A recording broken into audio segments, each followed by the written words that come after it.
Bueno, pues muy buenas noches. Hoy, martes 5 de marzo de 2024, vamos a comenzar con nuestra catequesis. Me fue solicitado por el sacerdote Angelo Melo que era muy importante que aprendiéramos el tema por qué nuestra postura es ser vacante, ¿no? Em, Nos vamos dando cuenta, nos vamos percatando cuánto bien está haciendo a las almas que les estamos instruyendo toda esta información. Aquí en la capilla tenemos catequesis los días lunes, terminando la misa, y entonces vemos como cuando tú vas explicando cuál es el tema o las desviaciones que tiene el modernismo, todo lo que es el novus sordo, todos los problemas que tiene la falsa resistencia de la Iglesia Católica, bueno, pues la gente va madurando en su fe y evidentemente va adquiriendo esta fortaleza que nos da el Espíritu Santo. Así que les quiero pedir su paciencia.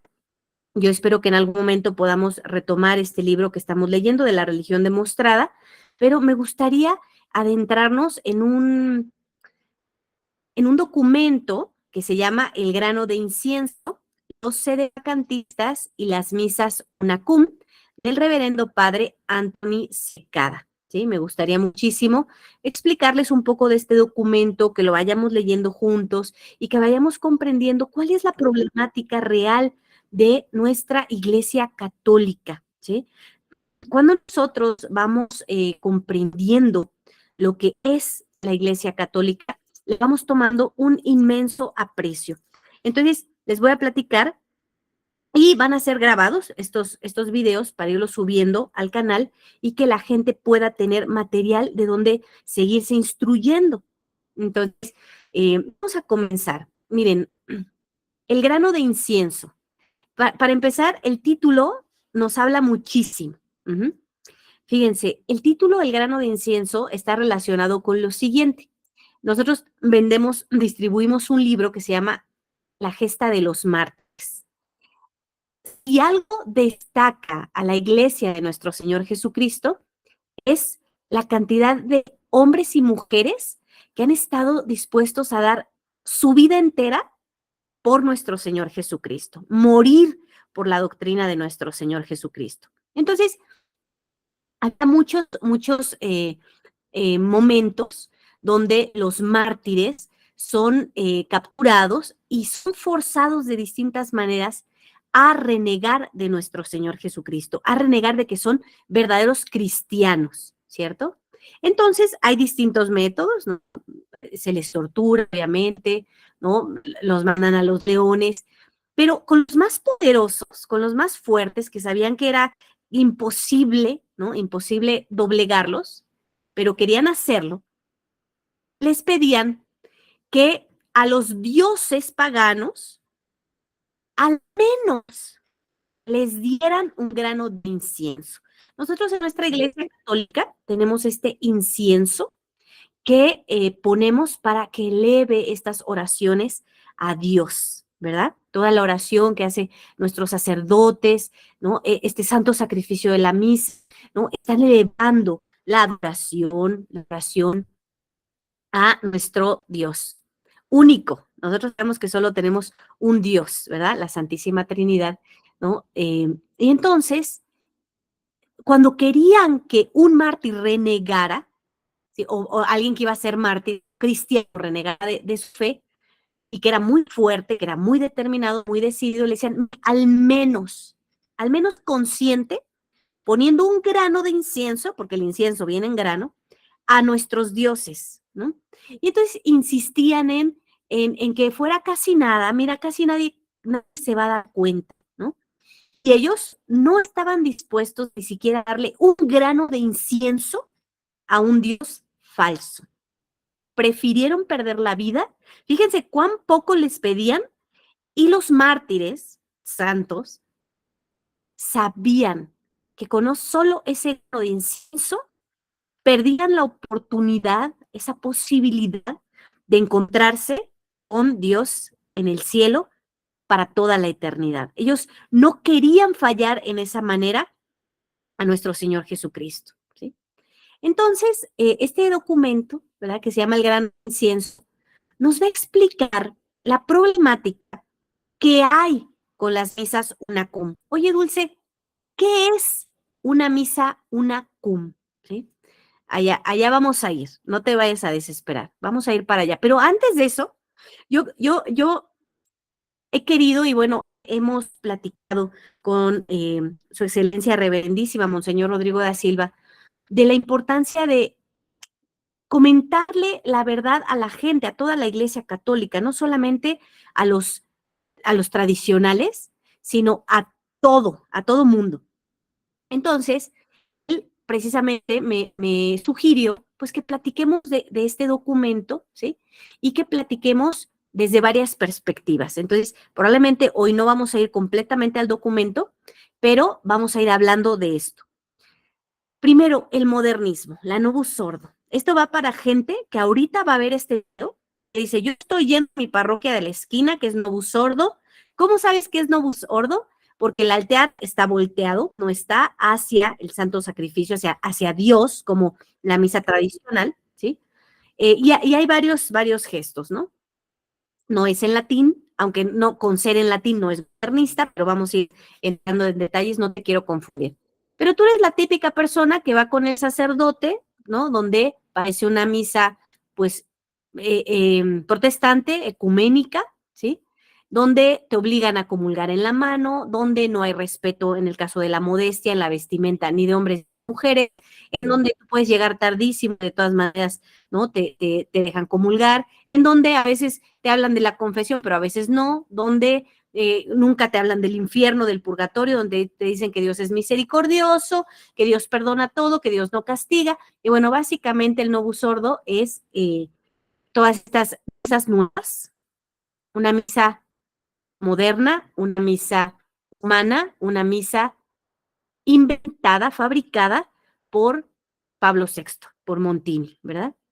Entonces te voy a platicar un poquito de esto, antes de ir al grano de incienso. Imagínate, si un santo, ¿no? Un cristiano que iba a ser mártir, no estaba dispuesto a dar ni un grano de incienso, imagínense las gravedades que estamos cometiendo, ¿no? Nosotros cuando no conocemos esta información. Entonces, ¿cómo nace el modernismo, ¿no? Empieza a haber una infiltración, ¿no? En la Iglesia Católica a lo largo mucho tiempo, ¿no? Sabemos que vino la Revolución Francesa y distintos movimientos que siempre han querido derribar la doctrina de nuestro Señor Jesucristo, ¿sí? No voy a entrar en mucho detalle de años, de cosas así. Quiero hacértelo lo más sencillo posible, lo más fácil. Quiero explicar esta situación que es muy dolorosa, que uno se siente traicionado cuando conoce la verdad, uno se siente confundido, uno se siente con miedo porque uno ama a Dios, uno quiere estar bien con Dios. Y entonces quiero hacerte la historia lo más sencilla posible. Poner aquí el documento, ¿no? Donde aquí en la descripción del video, donde tú vas a poder ir al documento y te voy a ir poniendo documentos que tú puedes obtener y tú puedes ahí revisar fechas, detalles, pero la intención de estos programas es que sea algo sencillo. No te quiero aturdir, no quiero que quedes más confundido con fechas y datos. Esto es como para gente sencilla que quiere entender la problemática desde una perspectiva muy fácil, ¿sí? No es para teólogos, no es para abogados, eso se pueden informar.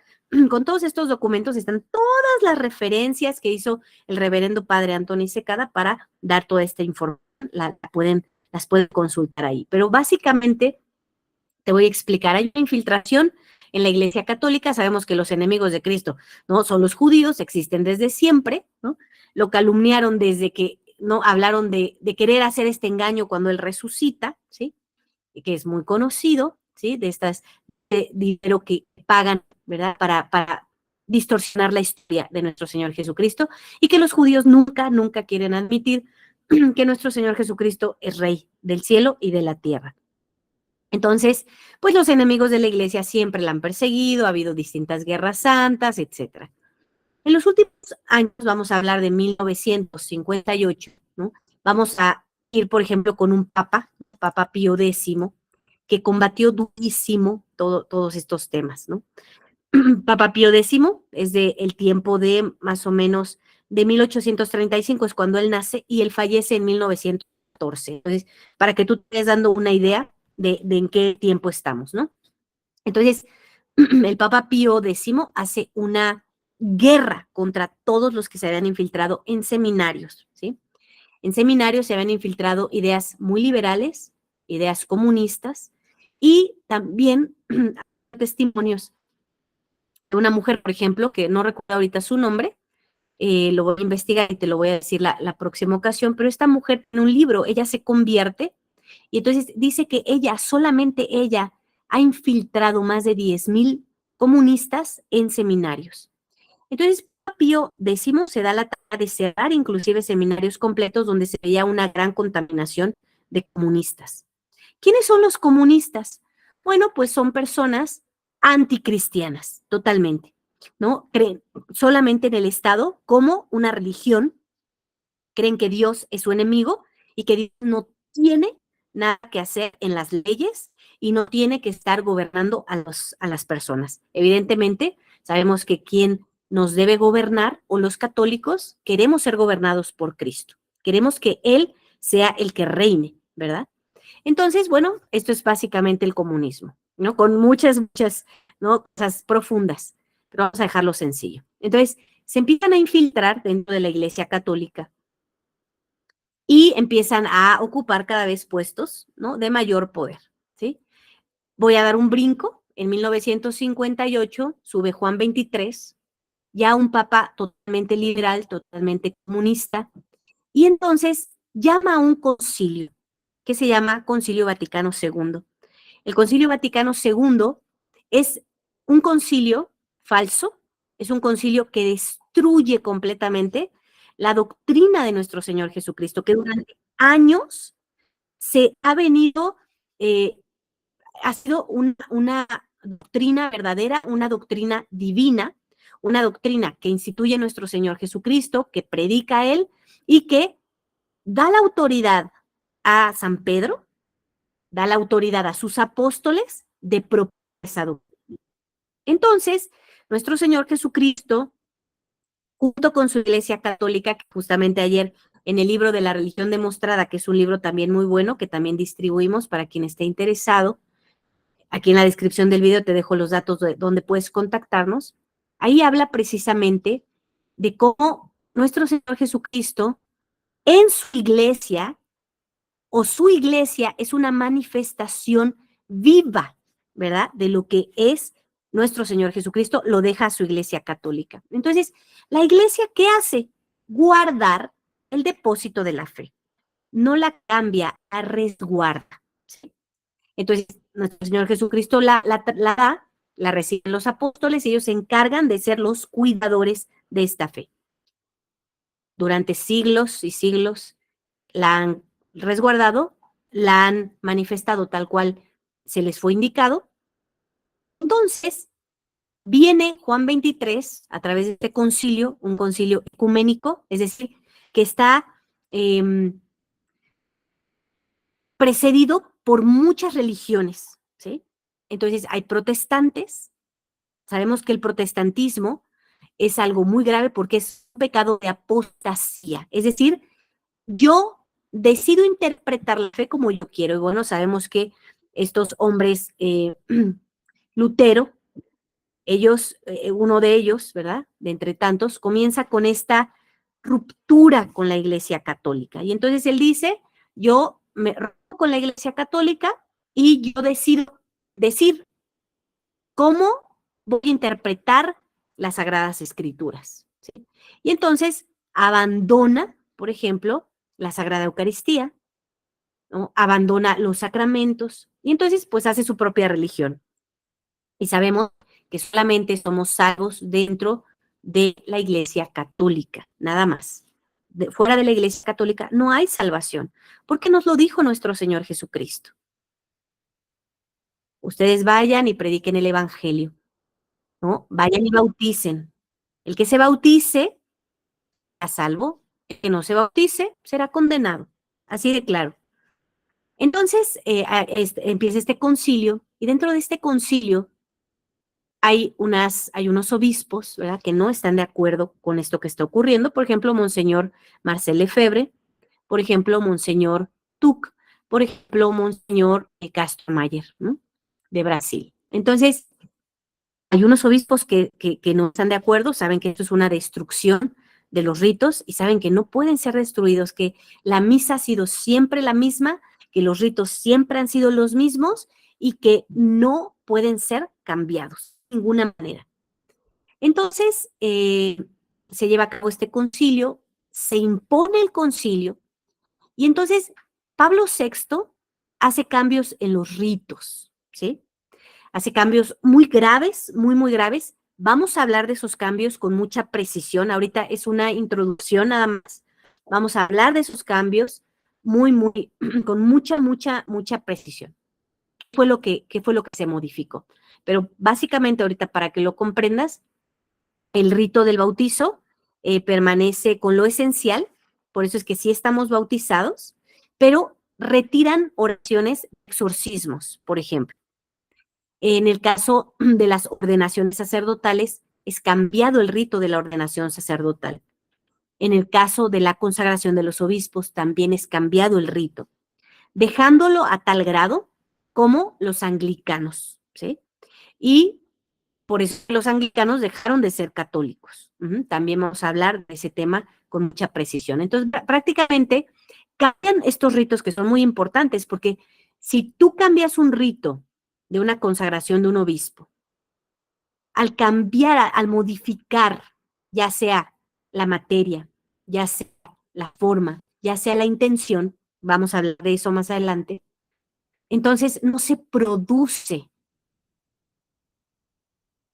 el efecto de la autoridad que tiene la iglesia para consagrar un obispo. Entonces, no desciende el Espíritu Santo y la iglesia no tiene, no se le permite tener este poder sobre esa persona. Entonces, la persona no queda realmente consagrada como obispo y de él dependen muchas cosas, ¿sí? Dependen los santos óleos, por ejemplo, dependen las confirmaciones, que es donde recibimos la fuerza del Espíritu Santo. Dependen las ordenaciones válidas de sacerdotes, ¿sí? Entonces, imagínate que un obispo cree que es obispo, pero no es obispo. Él cree que ordena un sacerdote, pero no lo ordena. El sacerdote cree que está confesando, pero no está confesando a nadie. Entonces nos quedamos sin los beneficios de la gracia verdadera de nuestro Señor Jesucristo. Entonces, quiero que empieces a dimensionar este tema del que estamos hablando es muy grave. El sacerdote que no está válidamente ordenado no, no provoca la transubstanciación, no hace la transubstanciación sobre ese pedazo de pan ácimo, no produce la transubstanciación. Entonces, no hay Cristo, no hay Dios. Entonces, estamos comulgando pan. ¿Sí comprenden que esto es serio? Por eso es importante que lo estudiemos, que lo entendamos. Entonces, hay estos cambios, cambian el rito más importante que es el santo sacrificio de la misa. También lo cambian. Y producen una misa modernista, una misa protestante, una misa que puede atender Lutero o que puede atender, ¿no? Cualquier otra religión, ¿sí? No es algo completamente católico, ¿sí? Entonces, empieza un lenguaje también que distorsiona la fe católica. Un lenguaje que en nuestros tiempos estamos muy familiarizados con eso, ¿sí? Por eso es que no nos parece tan grave tener contacto con los protestantes. Por eso es que hay gente que no le parece tan grave, inclusive asistir a templos que no son católicos, ¿sí? Ahí todavía vamos un paso todavía más abajo, ¿verdad? Entonces, se voltea al altar, ese es uno de los cambios, también vamos a hablar de los cambios que se hizo en la misa, pero cuando el sacerdote celebra la misa, está presentando el sacrificio perfecto, que es el de nuestro Señor Jesucristo, ante Dios Padre. Por eso es que tú ves el altar, ¿no? Pegado hacia la pared, porque se ve claramente que es un sacrificio. Cuando tú volteas, cuando este Concilio Vaticano II, falso concilio, voltea el altar hacia las personas, se produce el efecto que estaban buscando en la Revolución Francesa.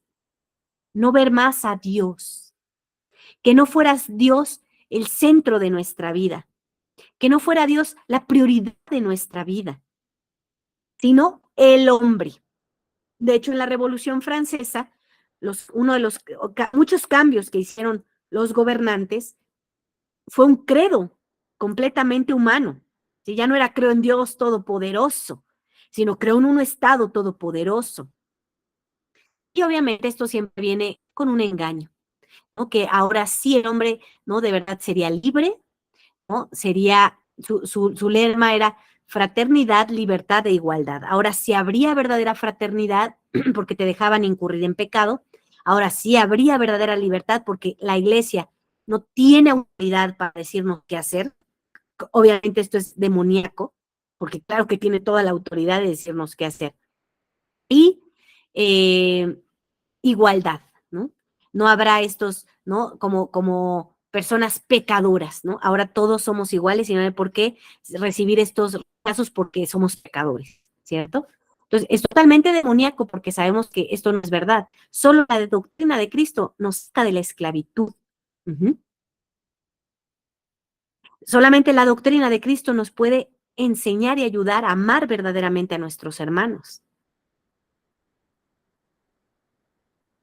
Entonces, se establece esto volteando el altar y pensando en que las personas son ahora lo importante, ya no es Dios lo importante. Entonces, le dan la espalda a Dios y le dan la cara al pueblo, ¿sí? Cambian también las palabras de consagración. Si ustedes un misal, ¿no? De 1950, por ejemplo, las palabras son completamente diferentes a las palabras que hoy da el modernismo, ¿verdad? Completamente diferentes. Entonces, va habiendo una degradación del catolicismo, que hoy vemos las consecuencias. Hoy, casi 70 años después, vemos con claridad que la gente ya no es más católica, que la gente tiene estos argumentos de Dios es bueno, yo me confieso con Dios, Dios a todos perdona, yo no mato, yo no robo, y entonces yo creo que me voy a ir al cielo, y no hay nada más alejado de la verdad. Porque cuando nosotros empezamos a vivir un camino de fe,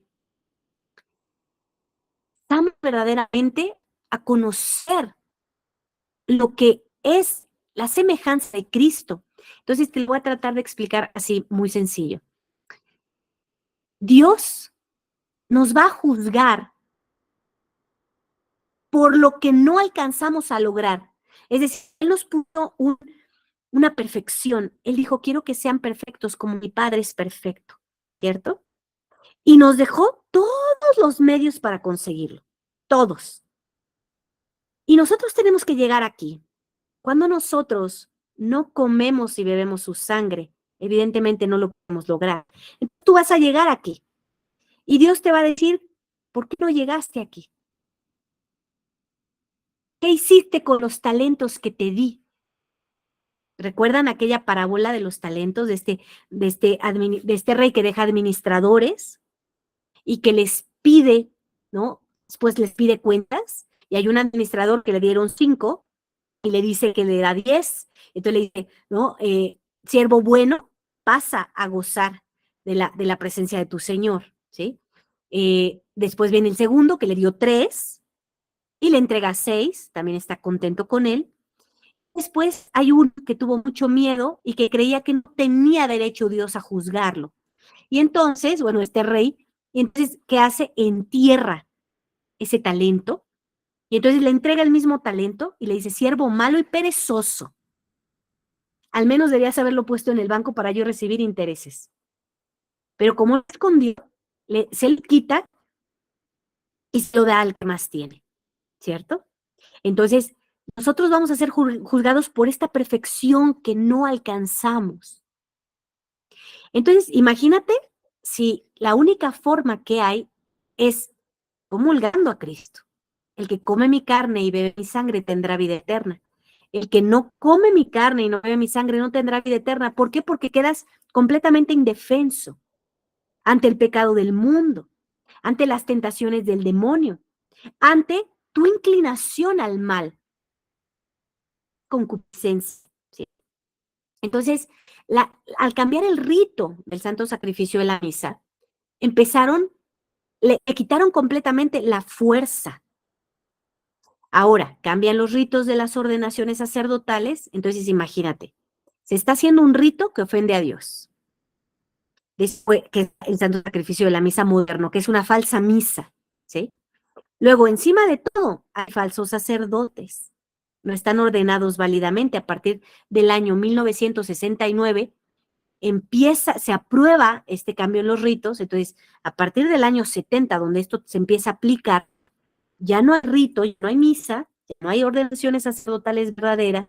Y entonces, imagínense, todos estos verdaderos obispos empiezan a morir, verdaderos sacerdotes empiezan a morir, y entonces van quedando todos los sacerdotes liberales, modernistas, ¿sí? Que inclusive te dicen que no es necesario rezar el rosario, que no es necesario hacer devociones, ¿no? Que muchas cosas como las que hoy Bergoglio, falso papa, está predicando. Imagínense que Dios manda a destruir ciudades como Sodoma y Gomorra, precisamente por los sodomitas, y ahora resulta que Bergoglio los aprueba y los quiere bendecir. En un pecado público, como bendito, eso no se puede hacer, ¿sí? Entonces, todo esto se empieza a distorsionar y empieza a haber, ya no hay fruto, básicamente, eso es lo que está pasando. Entonces, uno ya ahora entiende por qué en el modernismo, cuando uno va a misa, los sacerdotes no insisten en la modestia, en el vestir. Estás yendo a ver a Dios y entonces las mujeres van del gimnasio completamente desnudas, completamente inmodestas. Ellas no se dan cuenta que van así, porque es que en verdad se ha corrompido tanto la mirada, tanto de hombres como de mujeres, que ellas no se percatan que están así, pero están así, inmodestas. No se cubren con el velo, por ejemplo. El Papa San Lino, que fue el segundo papa, ¿no? Él lo instituye, está en las Sagradas Escrituras. La Virgen María, ¿no? Nos pone ejemplo, y entonces las mujeres no lo usan, por ejemplo, ¿no?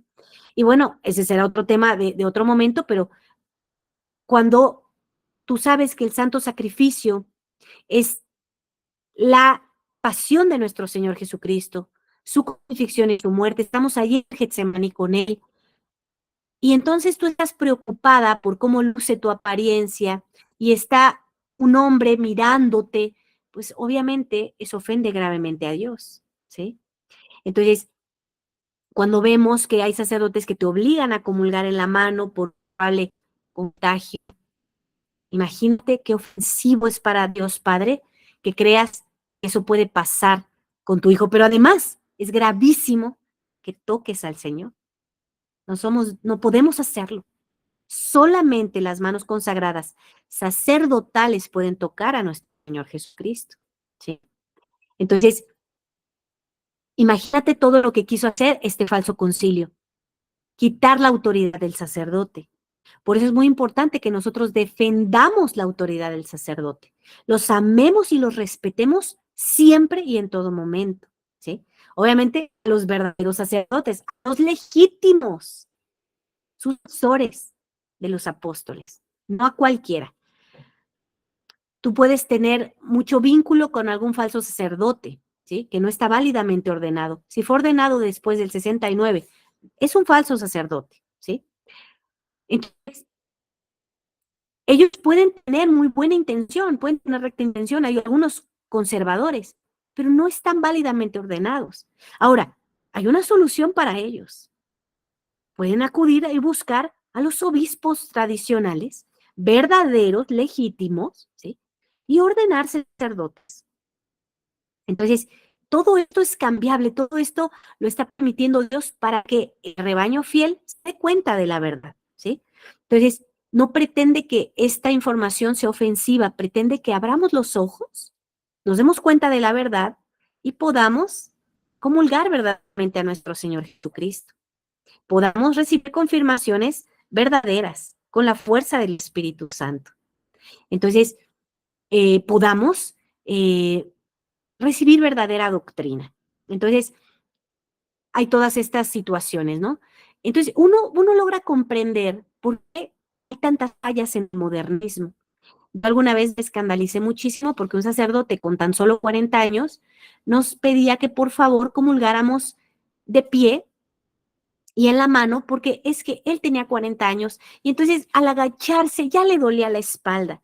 Y para mí fue uno de los momentos donde yo empecé a comprender que algo no estaba bien, porque estaban los mártires y el Señor Jesucristo siempre me ha hecho sentir muy apasionada por el martirio. Entonces yo decía, tiene solo 40 años, ¿no? Yo recuerdo mártires, ¿no? Que dieron todo, muy grandes. Entonces yo decía, ¿qué queda este?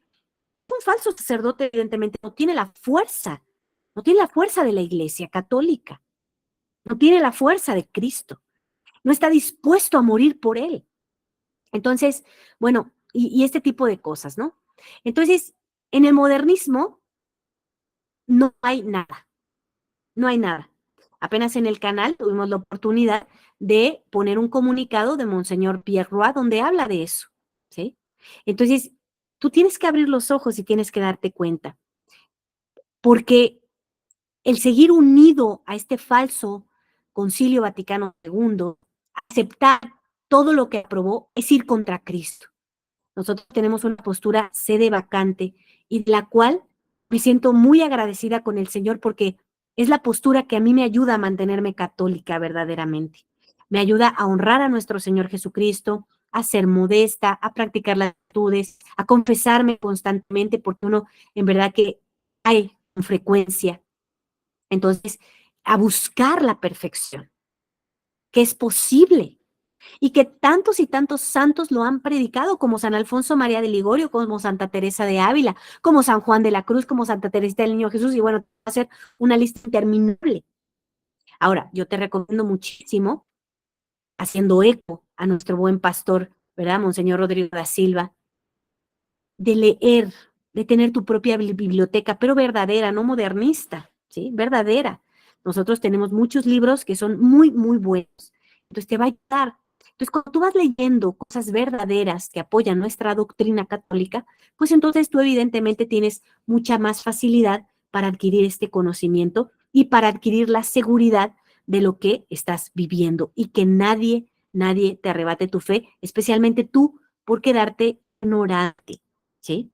Esto es muy importante. Cuando tú te vas quedando en la ignorancia, pues fácilmente vas a creer que todo es igual y por eso hay gente que dice, no, todas las religiones son iguales. Eso es una ignorancia tan grave, porque entonces te vas a quedar sin llegar a la perfección a la que te quiere llevar nuestro amo Jesucristo, ¿sí?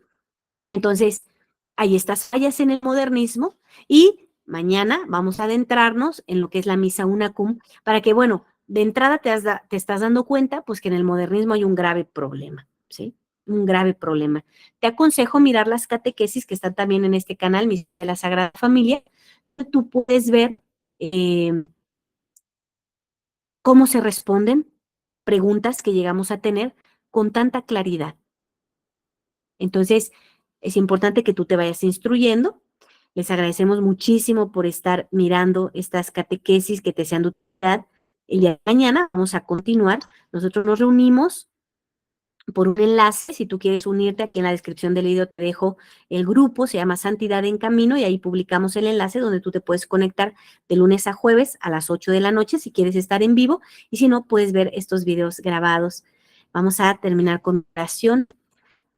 Te damos gracias, Sagrada Familia, por estar con nosotros, por abrir nuestro entendimiento, por ayudarnos a conocer la verdad.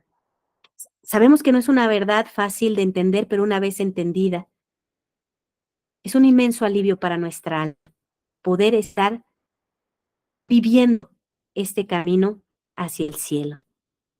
Ave María, gracia plena, Dominus tecum, benedicta tu in mulieribus, et benedictus fructus ventris tui, Iesus. Sancta Maria, Mater Dei, ora pro nobis peccatoribus, nunc et in hora mortis nostre. Amén. Y vamos a hacer una oración por Monseñor Rodrigo da Silva, por todos los sacerdotes que con tanto amor nos instruyen. Ave María, gratia plena Dominus tecum, benedicta tu in mulieribus, et benedictus fructus ventris tui, Iesus. Sancta Maria, Mater Dei, ora pro nobis peccatoribus, nunc et in hora mortis nostre. Amén. En el nombre del Padre, y del Hijo, y del Espíritu Santo. Amén. Que Dios los bendiga.